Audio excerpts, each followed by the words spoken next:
ओम गंगणपते नमो नमः। श्रीमद्भागवत महापुराण अष्टमा स्कंद अथ द्वादशोध्याय 22वां अध्याय। बलि के द्वारा भगवान की स्तुति। अब भगवान को स्व प्रसन्न होना।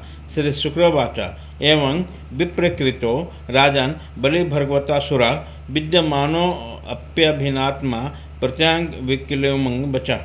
श्री सुखदेव जी कहते हैं, परीक्षित, इस प्रकार भगवान असुराज बलि का बड़ा तिरस्कार किया गया। उन्होंने धैर्य से विचलित करना चाहा, परंतु तलिक भी विचलित नहीं हुए। वह देवर से बोले। दैत्यराज बलि ने कहा, देवताओं के आराध्य, आपकी कृति बड़ी पवित्र है। क्या आप मेरी बात को असत्य समझते हैं? ऐसा नहीं है, मैं उसे सत्य करके दिखाता हूँ। आप धोखे में नहीं पड़ेंगे। आप कृपा करके तीसरा पग मेरे सिर पर रख दीजिए। मुझे नरक में जाने अथवा राज से च्युत होने का भय नहीं है। मैं अपने पास में बंध अपार दुख में पड़ने से भी नहीं डरता। मेरे पास फूटी कौड़ी भी नहीं रहे। अथवा आप मुझे घोट दंड दे, यह भी मेरे भय का कारण नहीं। मैं डरता हूँ केवल अपनी अपकृत्य से। आपने पूजनीय गुरुजन के द्वारा वह दंड तो जीवमात्र के लिए अत्यंत वांछनीय है, क्योंकि जैसा दंड माता पिता भाई या सुदृढ़ भी मोहवश नहीं दे सकते। आप छिपे हुए रूप से अवश्य हैं। हम असुरों को श्रेष्ठ शिक्षा दिया करते हैं, अतः आप हमारे परम गुरु हैं। जब हम लोग धन कुलीनता बल आदि मत से अंधे होते हैं, तब आप उन वस्तुओं को हम लोग से छीनकर हमें नेत्र दान करते हैं। आपने हम लोगों का जो भी उपकार किया है उसे मैं क्या बताऊं। अन्य भाई से योग करने वाले जोगीगण जो सिद्धि प्राप्त करते हैं, उस सिद्धि बहुत से असुरों को आपके साथ दृढ़ वैरभाव करके प्राप्त हो गई है।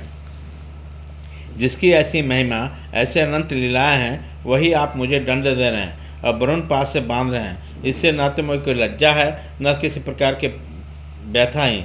प्रभु, मेरे पितामह प्रहलाद जी की कृति सारे जगत में प्रसिद्ध है। वो अपने भक्तों में श्रेष्ठ माने गए हैं। उनके पिता हरिकृष्ण ने बैर विरोध कर रखने के कारण अनेक प्रकार के दुख दिए, परंतु वह आपके ही प्राण हैं। उन्होंने अपना जीवन आप पर निछावर किया। ये निश्चय कर लिया कि शरीर को लेकर क्या करना है। यह एक न एक दिन तो साथ छोड़ ही देता है। जो धन संपत्ति लेने के लिए सौजन बने हुए हैं, उन डाकुओं से अपना स्वार्थ क्या है? पत्नी से भी क्या लाभ? तथा ये जन्म मृत्यु रूप संसार के चक्र में डालने वाला, जब मर ही जाना है तब घर में मुँह करने से क्या स्वार्थ? इन सब वस्तुओं से उलझ जाना तो केवल अपनी आयु खो देना है। ऐसा निश्चय करके मेरे पितामह प्रहलाद जी ने, यह जानते हुए भी कि आप लौकिक दृष्टि से उसके भाई बंधु को नाश करने वाले शत्रु हैं, फिर आपके ही भय रहित एवं अविनाशी चरण का शरण ग्रहण करने वाले थे। क्यों न हो, वह संसार में परम विरक्त, अगाध बोध संपन्न, उदार हृदय और सत्य श्रीमणि हैं। आप उस दृष्टि से मेरे भी शत्रु हैं, फिर भी विधाता ने मुझे बलात् ऐश्वर्य लक्ष्मी से अलग करके आपके पास पहुंचा दिया।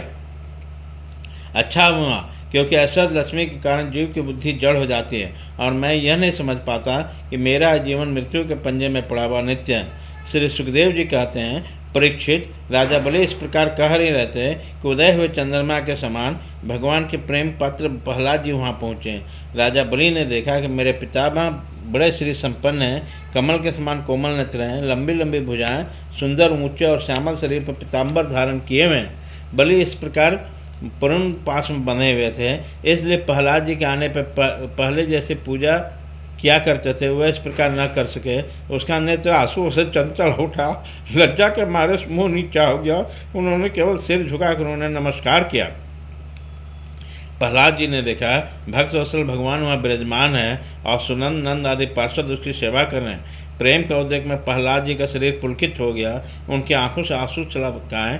वे आनंदपूर्वक हृदय से सिर झुकाएं और अपने स्वामी के पास गए और पृथ्वी पर सिर रखकर उन्होंने साष्टांग प्रणाम किया। प्रहलाद जी ने कहा, प्रभु, आपने ही बलि को ऐश्वर्यपूर्ण इंद्र पद दिया है। यह आपने ही वैसा छीन लिया। आपको देना जैसा सुंदर है, वैसे सुंदर लेना भी है। मैं समझता हूँ कि आपने इस पर बड़ी भारी कृपा करी, जो आत्मा को मोहित करने वाली राज्य लक्ष्मी से इसे अलग कर दिया।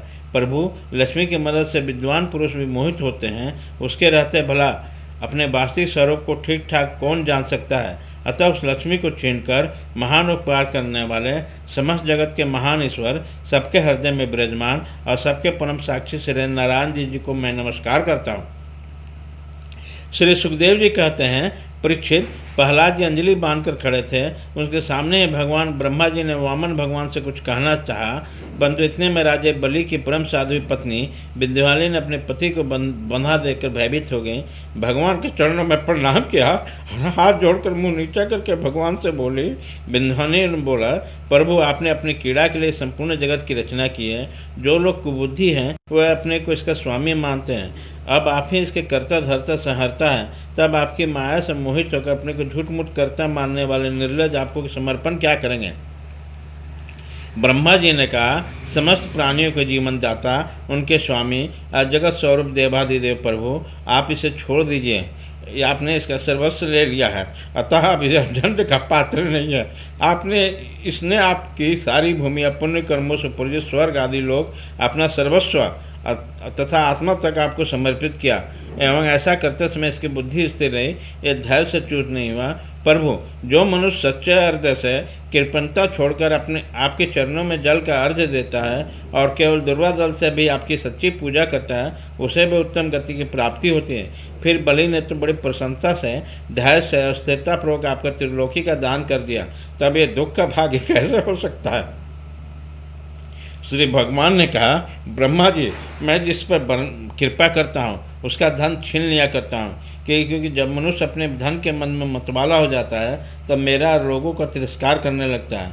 यह जीव अपने कर्मों के कारण विवश होकर अनेक योनियों में भटकता रहता है। जब कभी मेरी बड़ी कृपा से मनुष्य का शरीर प्राप्त होता है, मनुष्य योनि से जन्म लेकर यदि कुलीनता, कर्म, अवस्था, रूप, विद्या, ऐश्वर्य, धन आदि के कारण घमंड न हो जाए तो मैं समझना चाहिए कि मेरी बड़ी ही कृपा है। कुलीनता आदि बहुत से ऐसे कारण हैं जो अभिमान और जड़ता से आदि उत्पन्न करके मनुष्य को कल्याण के समस्त साधना से वंचित कर देते हैं, परंतु जो मेरे शरणागत होते हैं वह इससे मोहित नहीं होते हैं। यह बलि दानव और दैत्य दोनों ही वंशों में अग्रगण्य और कीर्ति बढ़ाने वाला है। उसने इस माया पर विजय प्राप्त कर ली, जिसे जितना अत्यंत कठिन है।